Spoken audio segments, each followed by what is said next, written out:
Então, estamos de volta aqui. Agora a gente vai para um painel super especial. Estou chamando aqui, então, a Juliana Rosa, que a gente também é mega fã. Ela já conhece tudo de G2 aqui. E antes da gente começar com o nosso próximo painel, que eu quero que a própria Juliana chame, ela vai falar da G10 melhor do que eu, que fico confundindo G10 com G2, né? Então, com certeza, ela sabe tudo de G10 e vai dar um show aqui, melhor do que eu. Fala pra gente, Juliana Rosa, da Globo News, muito bem-vinda. Oi, Gláucia, boa noite para você, boa noite para o Beto, todo mundo que acompanha esse evento. Já sou de casa, né? Já acho que é o terceiro, né, evento que eu faço com vocês. Muito bom, obrigada aí pelo convite. Então, fiquei super feliz quando eu soube que vocês encamparam esse projeto do G10. O G10 é um grupo que reúne 10 favelas, as maiores comunidades do Brasil, e eles estão, nesse momento de pandemia, antes da pandemia, eles se juntaram para promover uma série de ações coordenadas para promover negócios, para promover desenvolvimento econômico dentro das comunidades. Então, eu já conhecia eles antes da pandemia, por conta de uma ação realmente muito impressionante de fomento de negócios, de união com o empresariado. Eles não pedem doações em momentos que não são, claro, de emergência, como a gente vive hoje. Eles querem mostrar as favelas como, além da violência, além da escassez, de tudo que eles têm ali dentro, da enorme oportunidade que tem dentro das favelas, de criatividade, de oportunidades de negócios.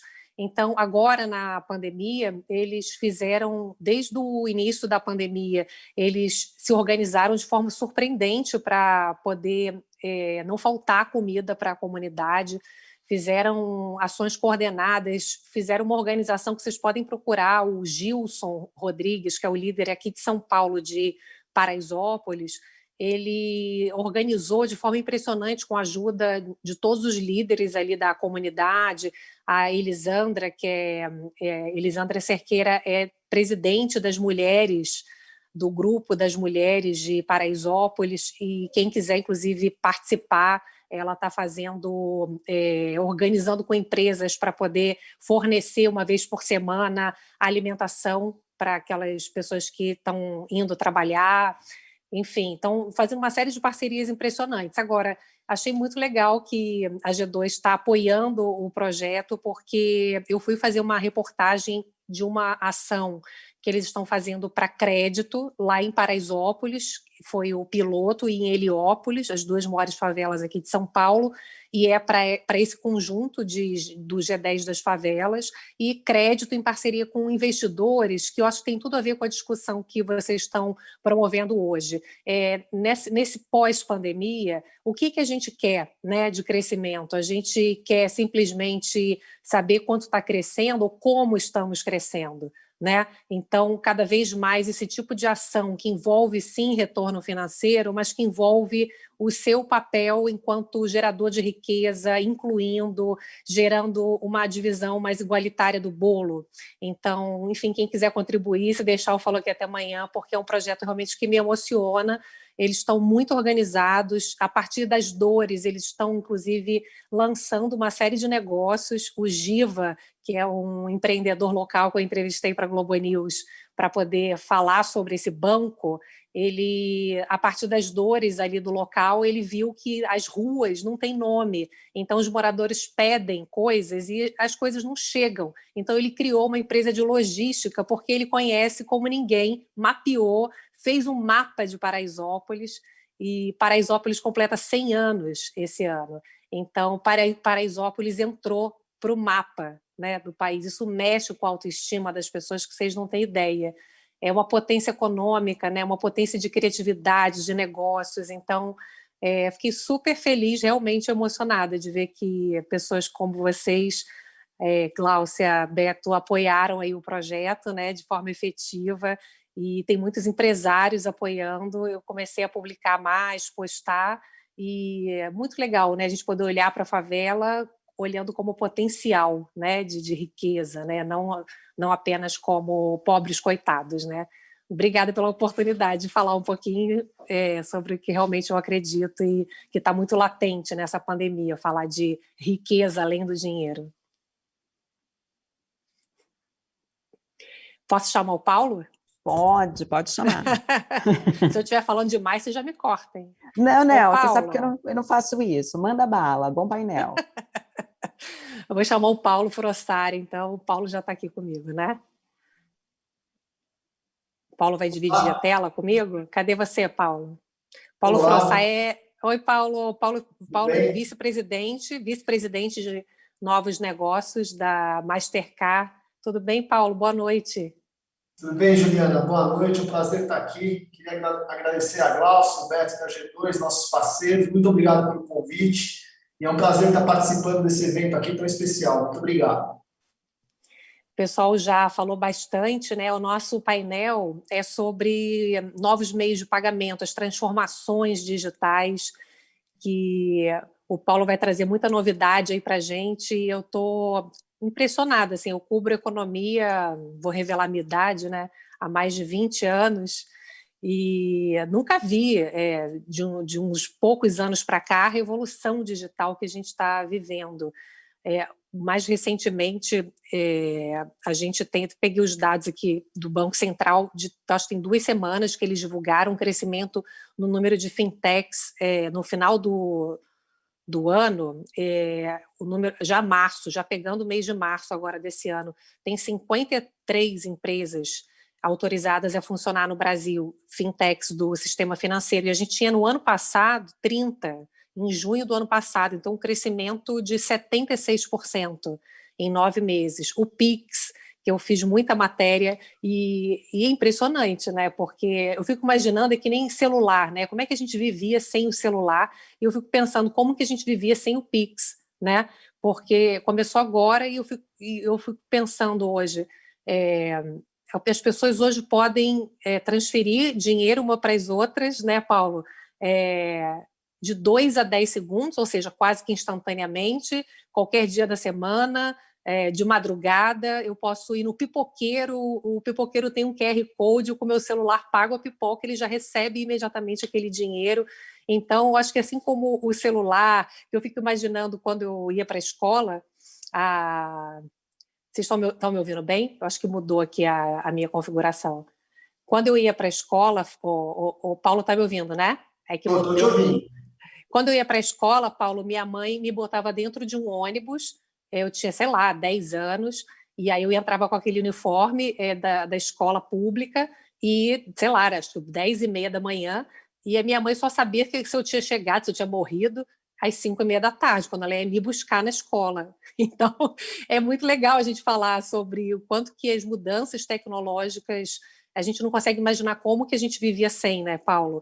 E aí eu dei esse exemplo do Pix, que eu acho que realmente é impressionante, né? E, inclusive para custo, a gente fala tanto sobre juro no Brasil, que é caríssimo, e o quanto que o Pix promoveu uma redução de custo tanto para o sistema financeiro quanto para o consumidor final, né? A gente paga de TED R$ 10, R$ 12. Hoje eu não. Se você quiser me transferir dinheiro, Paulo, vou te dar meu CPF daqui a pouco, você não paga nada, nada. Conta um pouquinho para a gente como é que você está vendo, obviamente você, né, com muito conhecimento dessa área, eu comecei aqui para te perguntar sobre esse ponto, né, sobre a indústria de meios de pagamento no Brasil, que eu sei que você trouxe aí bastante número bacana para compartilhar aqui com a gente, e como é que a Mastercard está se posicionando, né, está posicionada nesse ambiente aí de tantas transformações. Legal. Bom, vou falar um pouquinho da indústria, né? A indústria no Brasil, apesar da pandemia, apesar das dificuldades que todos nós estamos ainda passando, né? A indústria continua crescendo muito. Eu trouxe alguns números para compartilhar aqui com vocês. Em 2019, o mercado brasileiro de cartões movimentou cerca de 1,84 trilhões de reais. Em 2020, esse número bateu a casa de 2 trilhões de reais. E aqui tem um fato interessante. Em 2019, a gente tinha 63% da participação em meios de pagamento com cartões de crédito e 36% com cartão de débito. Em 2020, esse número cresceu, o débito passou para 38%, o pré-pago também, que estava começando em 2019, dobrou de tamanho, apesar de uma participação pequena ainda, mas muito disso pela inclusão financeira e pela chegada das fintechs que você comentou aí. E aí, um outro número que colabora com isso também, em 2019, 43% do consumo das famílias eram realizados com meios eletrônicos de pagamento. Em 2020, esse número passou para 46,4%. E o Banco Central tem uma meta para expandir essa penetração eletrônica de meios de pagamentos para chegar até 60% em 2023. Ou seja, a gente está falando aqui de uma coisa muito importante, que é a inclusão financeira das pessoas, de acesso às pessoas. Hoje, você consegue utilizar um meio eletrônico de pagamento para qualquer coisa. Você consegue, por exemplo, fazer uma transferência de dinheiro, você citou aí a questão do Pix, mas você consegue fazer uma transferência de dinheiro em 24 horas, 7 dias da semana. Você me pediu umas novidades, né? A gente pode contar para você, porque é público já. Está chegando agora a solução que nós chamamos aqui de multi-rails, do WhatsApp Pay, que a Mastercard ajudou a desenvolver e está lançando aqui no Brasil de forma pioneira. Você, através do WhatsApp, hoje todo brasileiro tem o WhatsApp no seu smartphone, vai poder também fazer um pagamento, fazer uma transferência. E aí, Juliana, eu vou poder passar dinheiro para você simplesmente com o seu WhatsApp, que eu já tenho cadastrado aqui no meu celular. Então, demorou. Tudo isso significa uma coisa muito importante, que é a inclusão financeira. E aqui na Mastercard, como uma empresa de tecnologia, a gente quer melhorar a vida das pessoas, né? Essa facilidade de acesso, essa segurança das transações, essa agilidade, tudo isso significa tempo. E o tempo, você acaba transformando isso no bem-estar das pessoas, né? Quanto menos tempo você se preocupar em fazer uma compra, em fazer um pagamento, ter uma boa experiência ali, você vai ter mais tempo para desfrutar da tua família, para desfrutar da tua vida, de passear, enfim, um monte de coisa. Então, acaba uma coisa puxando a outra, a inclusão financeira, o bem-estar do consumidor. E, de novo, né, apesar da pandemia, as coisas continuaram crescendo muito, muito bem do ponto de vista de pagamentos eletrônicos. Desativei aqui o som para não te atrapalhar. O Paulo estava dando o exemplo do celular, né? Que eu não tinha celular, né? Que eu entrava dentro do ônibus e minha mãe só ia saber se eu cheguei 7 horas depois. A gente não consegue imaginar isso, né? Se meu filho sai, sei lá, não me manda uma mensagem que chegou, acho que eu já morro, né? Então, as nossas urgências, né? Outro dia eu fui fazer uma compra pela internet e o prazo de entrega era 30 dias. Eu pensei assim, oi? Não é hoje ou amanhã, no máximo, né? Então, isso que você falou, tempo é dinheiro, é tudo muito rápido, né? As pessoas não têm tempo a perder, as pessoas não podem esperar 30 dias para receber um produto, e simplesmente você não compra, né? Aquela loja vai ficar sem vender. Né, que agora na pandemia, essas mudanças também do varejo para se adaptar a essa rapidez, né, e essa capacidade de estar atento ao que as pessoas precisam hoje, rapidamente. Né? Não pode pagar, esperar 5 dias para confirmar o pagamento, né?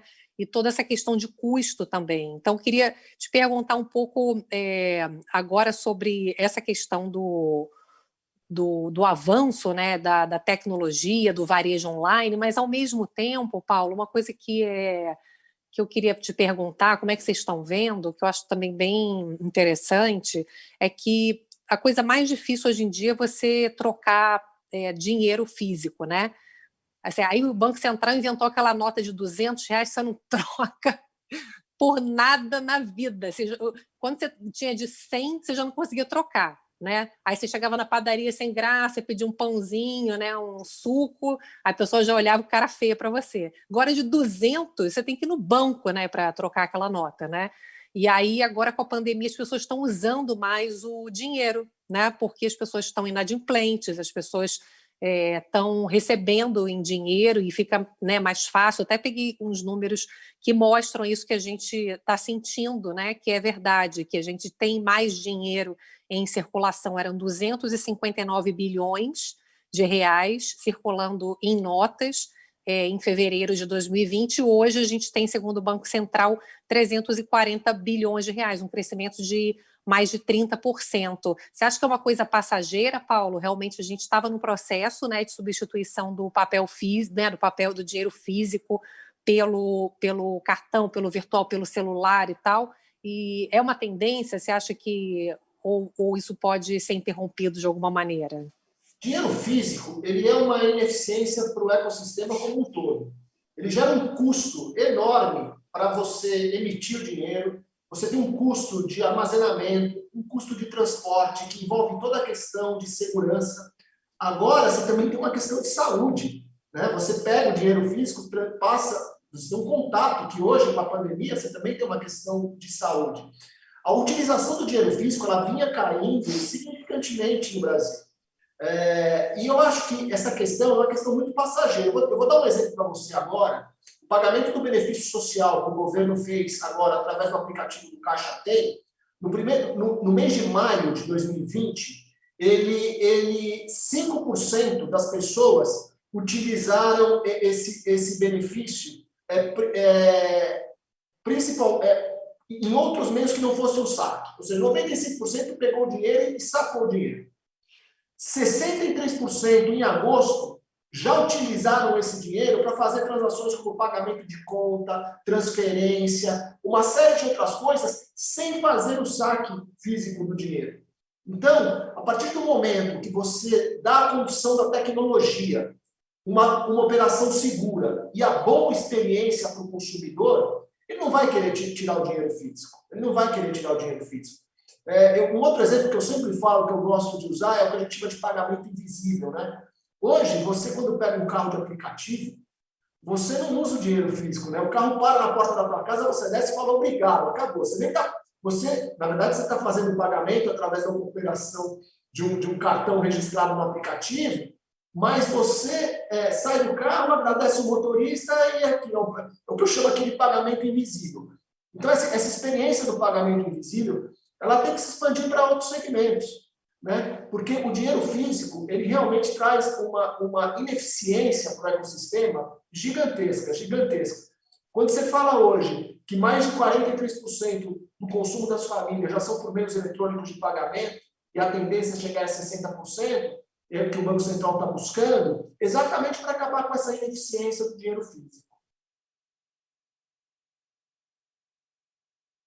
Ô Paulo, você colocou uma coisa na sua tela que eu estava lendo, que é uma coisa que me incomoda há muito tempo, assim, eu acho que essa discussão que eu falei sobre riqueza além do dinheiro, né, o que a gente quer nesse pós-pandemia, quando você usou ali a questão da inclusão bancária, né?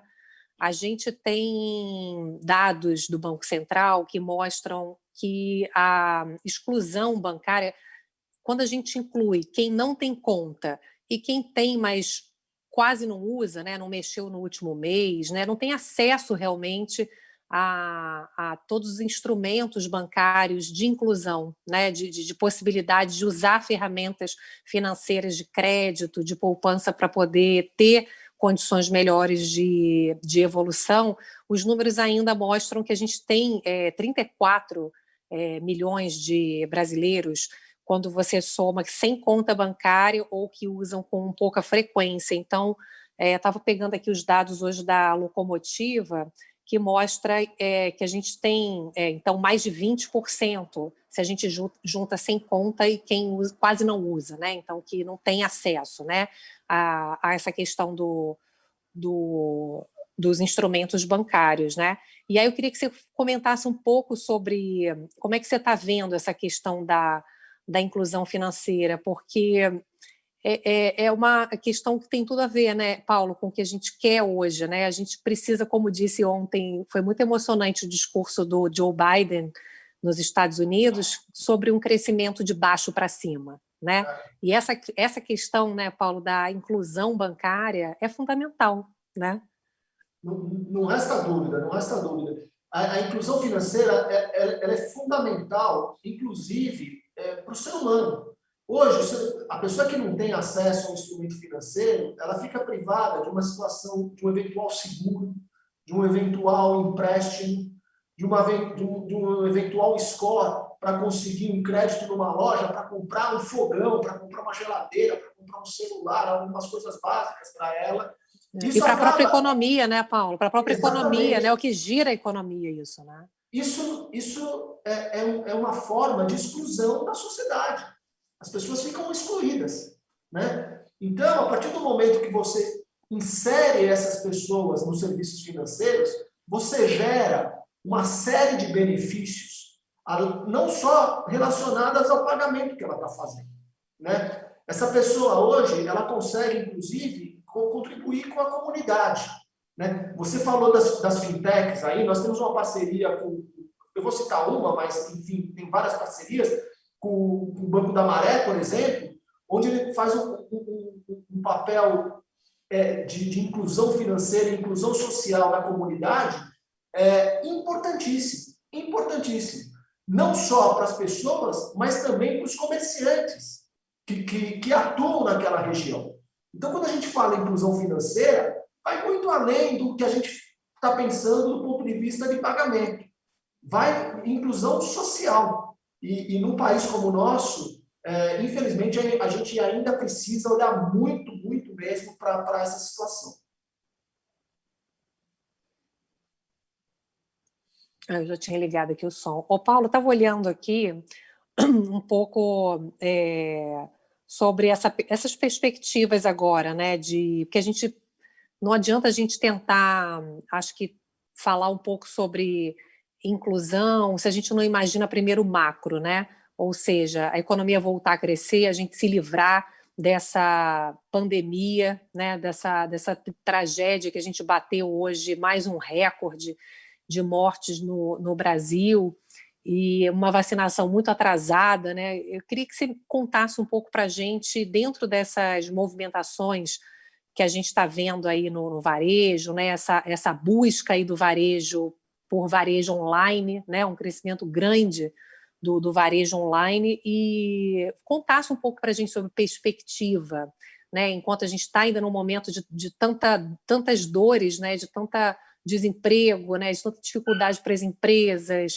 e queria que você falasse um pouco de perspectiva para a gente diante dessa oportunidade ao mesmo tempo que acho que veio para ficar, né, Paulo, desse avanço online, né, do varejo.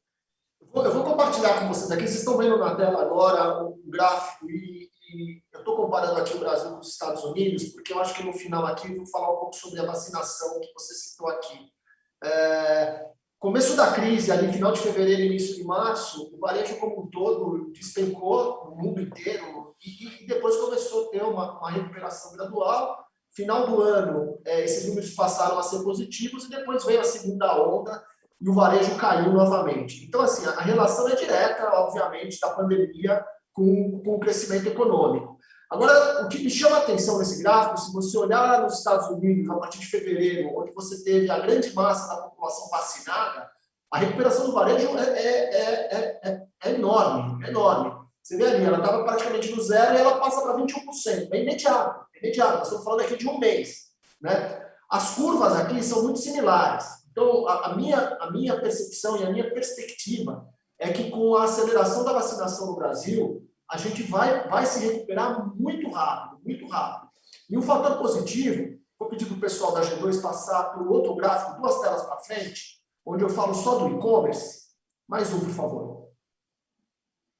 Aqui olhando o e-commerce. O comportamento do e-commerce é exatamente o oposto. Ele foi muito beneficiado porque as pessoas ficaram em casa, as pessoas tiveram que aprender a utilizar o comércio eletrônico, os comerciantes, o varejo, teve que aprender a trabalhar no online. E aqui a gente olha em junho, um pico de 196% de crescimento, só que foi a curva de aprendizado. Foi quando tanto o consumidor, como o lojista, como o varejo, aprendeu a utilizar o e-commerce. Falou, gente, ninguém está saindo na rua. A gente está preso dentro de casa por causa da pandemia. Ou eu vendo online, e aí todos nós passamos por uma curva de aprendizado, né? Poxa, como é que eu coloco o meu produto online? Como é que eu entrego o meu produto? Né? Como é que eu faço a divulgação? Como é que as pessoas chegam até mim? Né? E teve essa curva de aprendizado aí que durou entre abril, maio e junho, E aí vocês percebem uma tendência que se mantém, está se mantendo até agora, crescimento chegando aí a 100%, 85% aqui no Brasil, nos Estados Unidos um pouco mais, que é um mercado um pouco menos, porque é um mercado mais maduro, mas essa é uma tendência que veio para ficar, né? Até como um exemplo pessoal, eu utilizava muito pouco os aplicativos de pedida de comida em casa, né? Depois que você ficou preso em casa, todos nós, né, praticamente todos os dias pedindo comida pelos aplicativos, hoje, mesmo depois da abertura, passou a ser uma coisa natural. Então, a experiência do consumidor e o aprendizado que a gente teve nas duas pontas, tanto do lado do consumidor como do lado do varejista, do lojista, é uma tendência que veio para ficar. O e-commerce realmente é uma nova tendência e vai continuar crescendo. Com o fim da pandemia, e se Deus quiser vai passar, quando a gente estiver vacinado, a gente puder ir para a rua, o varejo físico vai voltar com força, como eu mostrei para vocês que está voltando dos Estados Unidos. É uma questão de tempo, e se Deus quiser, isso vai passar logo e a gente vai poder novamente voltar para as ruas e ter a nossa experiência física, vamos chamar assim. Ô, Paulo, você falou que ia falar um pouco de vacina, porque o medo que tem hoje na economia é porque a gente começou o ano até bem, os dados de janeiro e fevereiro até surpreenderam. Pode ter sido porque, como você falou, a gente tem, em algum momento também, você começa a ter que aprender, né? Você tem aquele grau de aprendizado ali para você voltar a trabalhar diferente do que você tinha no começo da pandemia, quando a gente não sabia nada. Então, houve uma redução de mobilidade menor. Por outro lado, a gente tem esse aumento de casos que, em março, a gente já tem dados mostrando uma piora bem grande da economia por conta das restrições, abril também, e as perspectivas são de que, conforme a gente conseguir, pelo menos, vacinar o grupo prioritário, né, a gente consegue ter uma queda grande no número de mortes, internações, e aí a previsão estava ali maio, junho, agora com esse atraso de vacinas, a gente está totalmente dependendo, né, Paulo?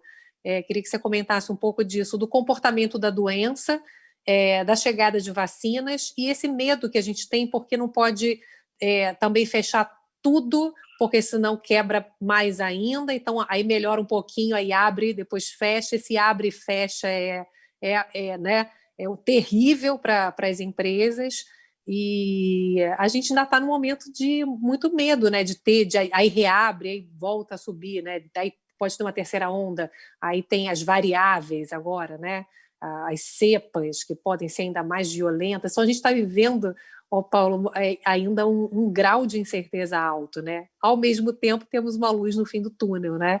Que é um segundo semestre melhor, né? As previsões são melhores para o segundo semestre. Como é que você está vendo isso tudo? É muita informação, né? Eu vou pedir para o pessoal da G2 voltar um slide aqui, o anterior, por favor, porque eu gostaria de começar a minha resposta aqui falando um pouquinho de uma pesquisa que a Mastercard fez e que traz aqui um pouco dessa nossa aflição do brasileiro, como é que a gente está vivendo esse momento, né?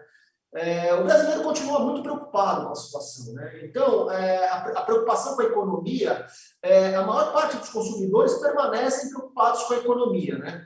Em maio de 2020, 91% das pessoas estavam preocupadas com a economia. Em dezembro, 88%, ou seja, a variação é muito pequena, as pessoas continuam preocupadas com a recuperação econômica, como você citou aqui. Outro fator muito importante aqui no Brasil, e que tem uma relação direta com o consumo, é o desemprego, né? 65% das pessoas estavam preocupadas, inverter a ordem aqui, 71% das pessoas estavam preocupadas com o desemprego em maio e 65% em dezembro. E isso também, consequentemente, uma preocupação com a renda. Então, de uma forma geral, existe uma preocupação muito grande das pessoas com relação à economia, desemprego, e isso, obviamente, afeta o consumo como um todo. E eu, particularmente, acho que o Brasil tem uma grande vantagem em relação aos demais países, principalmente em relação ao que a gente está vendo na Europa. Nós temos a capacidade de produzir as vacinas aqui, né? Então, tanto através do Instituto Butantan como da Fiocruz, nós temos a capacidade de produzir as vacinas aqui. A partir do momento que a gente conseguir ter essa produção de uma forma mais ágil, rapidamente nós também temos condição de vacinar as pessoas. Né? A gente tem uma rede como nenhuma do mundo, né, Paulo? Capacidade de 2 milhões por dia 2 de milhões por vacinação. dia, exatamente. Esse é o número que eu inclusive, ouvi na Globo News, que nós temos capacidade de vacinar 2 milhões de pessoas por dia. Então, acho que isso é uma vantagem. Eu converso com os meus amigos da Mastercard na Europa.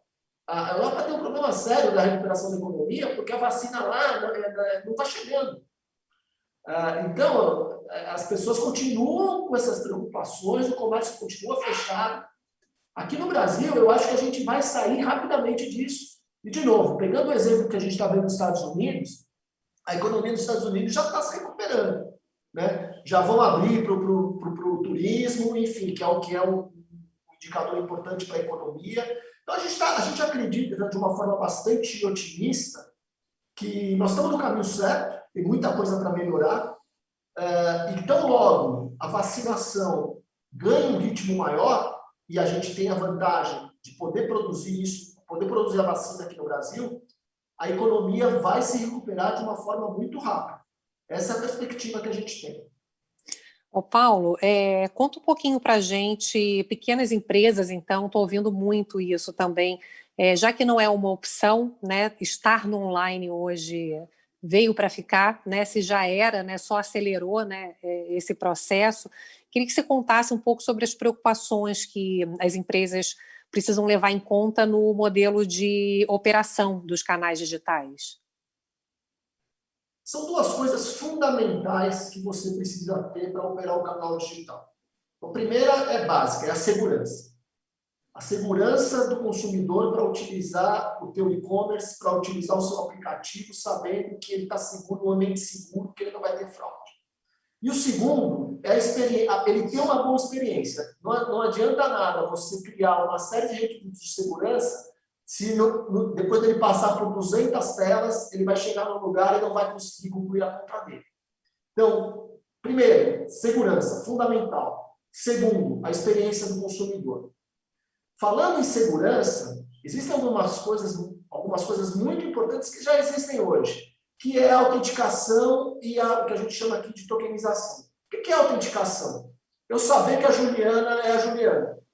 A Juliana, quando entra numa loja física para fazer uma compra, eu conheço a Juliana, sei que é a Juliana e vou vender tranquilamente para a Juliana.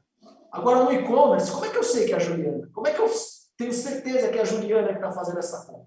Então, existe hoje, de uma forma muito macro aqui, uma série de tecnologias, uma série de inovações que todas estão disponíveis no mercado brasileiro, onde eu consigo, através de uma série de variáveis, qual é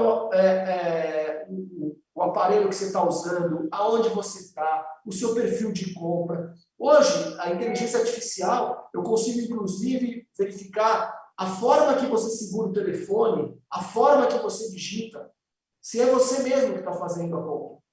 E combinando todas essas variáveis, eu consigo autenticar e validar que a Juliana é a Juliana. E a partir daí, eu tenho certeza que a transação pode ser feita de uma forma segura. A tokenização é uma outra coisa também. Hoje, o que a gente chama de tokenização eu pego o número do seu cartão e embaralho esse número num número aleatório. Esse número só serve para aquela transação, naquele momento, naquele ambiente, para aquele lojista, para aquela compra que você está fazendo. E o que vai trafegar no sistema é esse número tokenizado, vamos chamar assim. Se tiver uma fraude, algum problema, e o fraudador vai pegar aquele número e não vai conseguir fazer nada. Ele não vai ter acesso ao número do seu cartão. Então, são soluções como essa, autenticação, tokenização, que trazem a boa experiência do consumidor e a compra segura. Então, você criando isso, você vai ter condições de trazer para o ambiente virtual a mesma experiência de compra que você tem hoje no mundo físico. Não, agora é impressionante como sabem tudo, até o que a gente pensa, Paulo. Se eu falar agora, você vai ver, Mastercard. Pode dar 10 segundos, vou abrir aqui meu Instagram, tá lá, Mastercard. É ou não é? Mas é uma palavra boa como essa, com certeza você vai receber uma boa oferta. Vou falar, tô a fim de comer uma pizza daqui a pouco, uma pizza. Aí, pum, vai abrir, aí abre o Google, né? Aí propaganda de pizza. É impressionante, né? Falando em pizza e tudo mais, né? Ô, Paulo, uma coisa interessante é que a gente está falando aí, tomara, né, que as previsões sejam de melhor agora, com essa luz no fim do túnel, como você falou, com toda a estrutura que a gente tem, viva o SUS, né? A gente tem que ter orgulho mesmo, olhar o copo meio cheio, né? Temos o Butantan, temos a Fiocruz, temos grandes cientistas, então a gente tem realmente capacidade de dar a volta por cima de qualquer jeito, né? Com uma questão de necessidade hoje da gente recuperar as vidas e a nossa economia, o nosso emprego. Então, a gente está tendo já uma recuperação que a gente vê, mas ainda muito heterogênea, né? Por exemplo, produtos para casa, né? As pessoas estão mais em casa, então está tendo cresceu muito. Falei com o presidente da Whirlpool outro dia, Brastemp, né? Consul. O pessoal está comprando, né? Micro-ondas, fogão, geladeira, coisa para ficar em casa, móveis. Você percebeu, Paulo, essa mudança de perfil? Porque a gente falou um pouco sobre crescimento, né? De vendas online na pandemia, e aí eu lembrei dessa outra mudança também de perfil, né, de construção civil, né, de material de construção, alimento, né, eu era um horror, ainda sou meio ruim, coitado do meu filho aqui, para cozinhar, mas a gente mudou hábitos, né, cozinhando mais em casa, né. Que mudanças, Paulo, que você pode acrescentar um pouco aí nesse cenário de pandemia que você sentiu? Você trouxe um exemplo muito relevante. A Mastercard tem um indicador que a gente chama de Spending Pulse, onde a gente traz um indicador de consumo do varejo todo mês. Durante os períodos mais graves da pandemia, depois de março do ano passado, você sabe qual foi o setor do varejo que mais cresceu? Cresceu. Setor de material de construção. Ou seja, é exatamente o que você falou. As pessoas estavam em casa e faziam pequenas reformas, e isso gerou um consumo de crescimento para esse determinado setor. Outra coisa que cresceu muito foram, através, obviamente, do e-commerce, a utilização dos aplicativos de delivery. Né? A entrega, não só de comida, mas de supermercado, de farmácia, de compras. Não, tudo entrega hoje, né? A lojinha aqui do lado tem entrega, né? Tudo entrega. Por outro lado, você teve segmentos que sofreram bastante, ainda vem sofrendo muito, por exemplo, as empresas de companhias aéreas, os hotéis. Restaurantes, né, Paulo? Restaurante. A turma do restaurante ainda encontrou uma saída no delivery, mas mesmo assim teve uma queda significativa. Não retomou, né? É muito pouco, né, para o que eles precisam. Essa turma acho que vai demorar um pouco mais para retomar, mas quem se adaptou rapidamente, eu mostrei naquele gráfico para vocês, e teve condição de virar a chavinha para o e-commerce, com certeza sofreu muito menos do que aqueles que têm a sua operação 100% baseada no mundo físico. Paulo, para a gente estar caminhando aqui para o final, queria que você concluísse um pouco com uma visão que você talvez possa contribuir. Acho que a gente, olhando de novo, né, um tema que eu tenho tido uma preocupação muito grande da gente falar mais sobre que tipo de crescimento, né, a gente vai ter no pós-pandemia, né, pensando em meio ambiente, pensando na questão das relações humanas, né, do ESG, né, que todas as empresas hoje, se não tiverem essa preocupação, né, ambiental, social, de gestão, né, como é que seu funcionário é tratado, como é que a sua empresa está engajada, como a G2, contribuindo para comunidades, né, engajada também em poder criar oportunidades para que outras pessoas, né, possam crescer e, quem sabe, até vir trabalhar, né, na empresa. Queria que você contasse um pouco também da evolução da Mastercard como mais do que uma empresa de cartão, né, Paulo? Tem que ser cada vez mais do que simplesmente uma empresa de cartão, mas uma empresa de tecnologia, né? Posso falar assim? Sem dúvida, a Mastercard é uma empresa de tecnologia. Eu vou te dar alguns exemplos do que a gente faz, não só no Brasil, mas no mundo todo, relacionado com a questão de tecnologia. A gente, no começo da conversa aqui, a gente falou do Pix, né? A Mastercard hoje, ela opera o Pix, vamos chamar assim, em mais de 40 países no mundo inteiro. Então, ela tem a tecnologia do que a gente chama aqui do P2P, da transação pessoa para pessoa, e a gente opera essa tecnologia em mais de 40 países no mundo inteiro. Tanto é que a gente está trazendo de forma pioneira a parceria com o WhatsApp aqui para o Brasil. Outro exemplo que eu posso dar para você, a gente tem uma solução de segurança chamada Risk Recon, onde eu consigo oferecer para o varejo um estudo se o ecossistema dele da internet está protegido de ataques. Então, durante a pandemia, nós oferecemos de forma gratuita para as indústrias de saúde aqui no Brasil essa solução para que eles pudessem testar e verificar se o seu ecossistema de internet estava seguro. Então, voltamos aqui no ponto de segurança. Inteligência artificial. Eu tenho diversas ferramentas de inteligência artificial onde eu consigo ajudar as empresas do varejo a tomar decisões de abertura de loja, de fechamento de loja, de posicionamento de preço, de posicionamento junto à concorrência, de campanha de venda, tudo baseado numa tecnologia que a gente chama de test and learn, você testa e aprende online, na hora, para tomadas de decisões muito mais rápidas que vão beneficiar o seu negócio. Acabamos de adquirir uma empresa que se chama Finicity, que é voltada para a operação do Open Banking, que a gente está falando muito de Open Banking agora aqui no Brasil. Então, a Mastercard, como uma empresa de tecnologia, ela vai muito além de cartão. Eu brinco, né, que a Amazon não é o rio, Apple não é uma fruta e Mastercard não é cartão. Nós somos uma empresa de tecnologia que temos uma série de soluções voltadas para atender os nossos parceiros no mundo todo. E você falou uma coisa aí sobre a questão da sociedade, eu queria aproveitar aqui e fazer até um agradecimento à G2, que foi nosso parceiro nesse projeto. A Mastercard tem um movimento onde se chama um movimento Comece Que Não Tem Preço, onde a gente iniciou esse movimento para doar 1 milhão de pratos de alimento para aquelas pessoas necessitadas aqui no Brasil. Esse movimento foi crescendo, nós terminamos o ano passado doando 5 milhões de pratos de alimento para pessoas necessitadas aqui no Brasil. E, de novo, um agradecimento da G2, que foi um dos parceiros que nos ajudou, né, nessa parceria.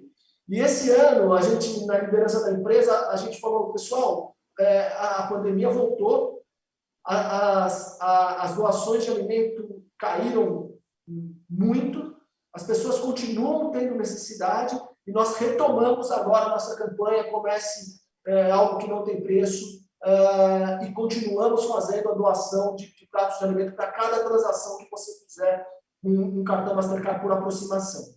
Então, existe uma preocupação enorme por parte da companhia de contribuir com a sociedade, e quando a gente fala, o nosso core business, trazer a inclusão financeira, é muito mais do que inclusão financeira, é inclusão social. O que a gente está falando aqui é de inclusão social. E o Brasil é um país muito carente, um país que necessita muito da ajuda da iniciativa privada, e estamos abertos, junto com os nossos parceiros, para contribuir. Ô, Paulo, isso que você está falando é maravilhoso, porque as empresas estão se destacando cada vez mais, né? O setor privado percebendo que a gente não pode só reclamar, né, Paulo, do setor público. A sociedade, né, as empresas estão cada vez mais engajadas nessa mão na massa, né, do nosso país.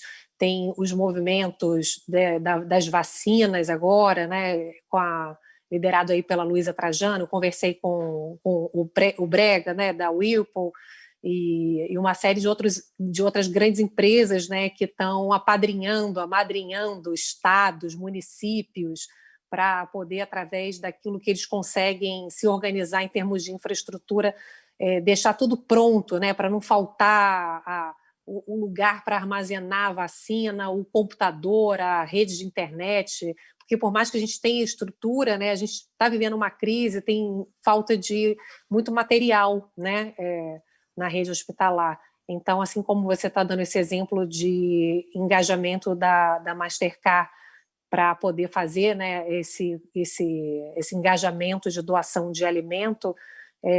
A Gláucia falou que eu acho que tem um QR Code também, que as pessoas podem contribuir no G10 das favelas.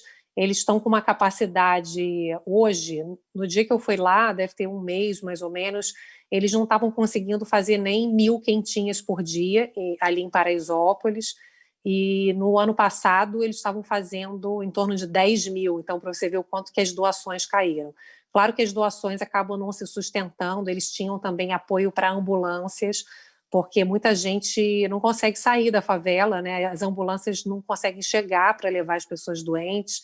Então, quem puder doar, agora aumentou para 2.000 quentinhas com os últimos movimentos que eles conseguiram fazer, hashtag panelas vazias, e as pessoas estão numa fila que não acaba, assim, acaba a quentinha e continua a fila. As pessoas desmaiam na fila de fome, pessoas de todas as idades, crianças, é uma tragédia humana, né? Uma pobreza crescente. Então, assim, o que a gente puder fazer, né, compartilhando os links do G10 das favelas, né, e toda essa união, né, Paulo, o Glaucio, você que está me ouvindo também, do Beto, eu acho que a gente está cada vez mais unido e essa união veio para ficar, né, esse engajamento que eu estou falando de vocês, empresários, né, essa responsabilidade de participar mais, de ser mais ativo. Eu, como jornalista, percebi claramente uma mudança de postura mesmo, de engajamento político, no sentido de estar engajado. Vem cá, Suzy, o que você está precisando, né? Em que eu posso contribuir, né? De fato, estar engajado na busca de soluções. Então, enfim, eu sinto que isso veio para ficar, porque a gente quer consumir de empresas que estejam engajadas, né? A gente quer comprar, a gente quer fazer parceria com empresas que tenham esses valores abrangentes. E eu sei que a G2, por isso que eu adoro Gláucia e Beto, né? Por isso que eu já me sinto da família, tem esse olhar especial sempre aí por disseminar conhecimento, né, Gláucia? Valorizar o conhecimento, valorizar a educação e valorizar as oportunidades mesmo de que a gente possa expandir, né, para todo mundo, né? Então, queria agradecer, Paulo, pela conversa, foi uma delícia, obrigada, aprendi muito aí, obrigada aí pelos dados. Gláucia, espero que a gente tenha cumprido aqui um pouco o nosso papel aí para poder ajudar um pouco aí nesses debates riquíssimos, né, que vocês estão desenvolvendo aí ao longo do evento. Muito obrigado, viu, Juliana? Obrigado pelas palavras, obrigado pela parceria aqui. E mais uma vez queria agradecer a Gláucia, ao Beto da G2 pelo convite, foi muito legal e espero que as pessoas tenham gostado do nosso bate-papo.